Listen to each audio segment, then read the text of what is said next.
முதலமைச்சரும் உறுதி தந்திருக்கிறார், தொடங்கப்படும். அதனால் இன்னும் முடிக்கப்படாத பணிகள், ஒரு சில பணிகள் இருக்கிறது, இன்னும் பல திட்டங்கள் இருக்கிறது. அனைத்தையும் நிறைவேற்றி தருவோம் என்பதை நான் உறுதியாக சொல்லுகிறேன். 5 ஆண்டு காலம் எந்த சூழ்நிலையில் தூங்கினாலும் விழித்துக் கொண்டாலும் கனவே வேண்டும் என்று யோசித்து யோசித்து நிறைவேற்றிருக்கிறேன் என்பதை தெரிவித்துக் கொண்டு நம் முதலமைச்சர் கலைஞர் மகளிர் உரிமத்தை 1,31,00,000 பேருக்கு தந்தார். புதுக்கோட்டை மாவட்டத்தில் அதிக பயனாளிகள் கொண்ட தொகுதி ஆலங்குடி 64,000 பேருக்கு கலைஞர் மகளிர் உரிமை தொகை பெற்றுத் தந்திருக்கிறோம் என்பதை நான் தெரிவித்துக் கொள்கின்றேன். நம் தொகுதி ஏழை எளிய மக்கள் நிறைந்த பகுதி. அதனால் கலைஞரின் கனவு இல்லம் 3 லட்சம் ரூபாய் வீடு. நம்ம தொகுதியில 3,500 வீடு வாங்கி கொடுத்திருக்கிறோம். இன்னும் ஒரு 5,000க்கும் மேற்பட்டவர்களுக்கு வீடுகள் தேவைப்படுகிறது. நம் முதலமைச்சர் அவர்கள் 10 லட்சம் வீடுகளை அனுமதி தந்திருக்கிறார். இப்பொழுது கூட ஒரு 1,500 வீடுகள் பெற்றுத் தந்திருக்கிறோம். அனைத்து வீடுகளும் இன்னும் 5 ஆண்டு காலத்தில் கான்கிரீட் வீடுகளாக மாற்றப்படும் என்ற உறுதியை நான் அரசுகள் நிறைய பேர் வந்திருக்கின்றேன்.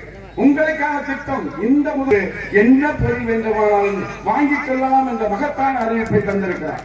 கலைஞர் மகளிர் உரிமை தொகை 1000 ரூபாய் வழங்குகிறோம். பிப்ரவரி மாதம் 13ஆம் தேதி எல்லோர் வங்கி கணக்கிலும் 5000 தந்தவர் தமிழ்நாடு முதலமைச்சர். இந்த தேசத்தில், இந்த நாட்டில் யாரும் யோசித்து பார்க்கல, நாமே நினைச்சு பார்க்கலாம். அது 2000 ரூபாயாக உயர்த்தப்படும் என்று சொல்லியிருக்கிறார். அதே மாதிரி இலவச மின்சாரம் பயன்படுத்துகின்ற விவசாயிகள் இலவச மின்சாரம் தொடர வேண்டும் என்றால் தமிழ்நாடு முதலமைச்சர் தொடர வேண்டும் என்பதை மறந்து விடாதீர்கள். தப்பித்தவரை அதிமுக பாஜக வந்தால் முதலில் எட்டாவது இலவச மின்சாரம் தான். அவர்கள் இப்பொழுதே எல்லாத்துக்கும் மின் மோட்டார் பொறுப்புகள் சொல்லியிருக்கார், மின் மீட்டர் பொறுத்து சொல்லியிருக்கார். நம்ம முதலமைச்சர் தான். நான் முதலமைச்சராக இருக்கின்றவரை தலைவர் கலைஞர் கொண்டு வந்த இலவச மின்சாரம் விவசாயிகளுக்கு தொடரும் என்று அறிவித்தவர் முதலமைச்சர். இலவச மின்சாரம் இல்லை என்றால் தமிழ்நாட்டில் விவசாயமே இல்லை. இந்தியாவில் 1 லட்சம் கோடி மெட்ரிக் டன் உணவு தானியம் உற்பத்தி செய்கின்ற மாநிலம் தமிழ்நாடு. அதற்கு பெருமைக்கு காரணம் தலைவர் கலைஞர் என்பதை மறந்து விடாதீர்கள். அவர்களுக்கும் இந்த தேர்தல் அறிக்கையில சொல்லியிருக்கிறார்.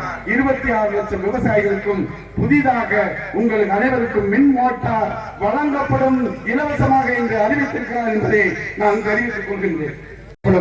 உயர்கல்வி படிக்கின்ற மாணவர்களுக்கு 20 லட்சம் மடிக்கணிகள் வழங்கப்பட்டிருக்கிறது. 35 லட்சம் மடிக்கணிகள் வழங்கப்படும் என்று அறிவித்திருக்கிறார். இப்படி மகத்தான திட்டங்களை தந்திருக்கின்ற தமிழ்நாடு முதலமைச்சர் நம்பி இருக்கிறார். 5 ஆண்டு காலம் உழைத்திருக்கிறார். ஒன்றிய அரசு நிதி தராத போதிலும் தனது அயராத உழைப்பின் காரணமாக 24 மணி நேரத்தில் 20 மணி நேரம் உழைக்கின்ற முதலமைச்சரை நாம் பெற்றிருக்கிறோம். அந்த தலைவருக்கு நன்றி மறப்பது நன்றல்ல, நன்றி மறப்பது நன்றல்ல, அன்றே மறப்பது நன்றி என்று சொன்னார். தலைவர் செய்திருக்கின்ற திட்டங்களுக்காக நாம் நன்றி உணர்வோடு இருக்க வேண்டும். மக்களிடத்திலே பேராதரவு இருக்கிறது. களத்துக்கு சென்று ஒவ்வொரு வாக்காளரையும் ஒவ்வொரு வீடு வீடாக சென்று 3 முறை சந்தித்து உதயசூரியன் சின்னத்திற்கு ஒட்டுமொத்தமாக வாக்குகளை நீங்கள் பெற்றுத்தர வேண்டும் என கேட்டுக் கொள்கின்றேன். மீண்டும் மீண்டும் மீண்டும் சொல்கிறேன், இந்த தொகுதி மக்கள் தான் என்னுடைய உயிர். இந்த தொகுதியில் இருக்கின்ற இளைஞர்களுடைய நல்ல இளைஞர்களாக உருவாக்குவதற்கு பல திட்டங்களை நாம் உருவாக்க இருக்கிறோம். IAS IPS போன்ற தேர்ச்சி பெறுவதற்கு ஆலங்குடியில 1,65,00,000 மதிப்பில் அறிவுசார் மையம் மற்ற பகுதிகளில் விரிவுபடுத்தப்படும் என்பதை தெரிவித்துக் கொண்டு நம்ம ஆட்சிதான் சிறந்த ஆட்சி. நம்ம முதலமைச்சர் தான் தலை சிறந்த முதலமைச்சர். நம்ம முதலமைச்சர் தான் மனிதநேய மிக்கவர். அவர் தந்த திட்டங்கள் மக்களை தேடி மருத்துவம், இல்லம் தேடி கல்வி, நான் முதல்வன், புதுமை பெண், தமிழ் புதல்வன், இப்படி பெண்களுக்கான விடியல் பேருந்து பயணம், கலைஞரின் கனவு இல்லம், காலை உணவு திட்டம் ஐயா. இப்படி அன்பு சோலை, அன்பு கரங்கள், தாய் மாணவர், இன்னில் காக்கும், நம்மை காக்கும் 48, உங்களுடன் ஸ்டாலின், நலன் காக்கு ஸ்டாலின், இப்படி மகத்தான திட்டங்களை தந்த தமிழ்நாடு முதலமைச்சர் இன்னும் பல்வேறு திட்டங்கள் இந்த தேர்தல் அறிக்கையை சொல்லி இருக்கிறார்.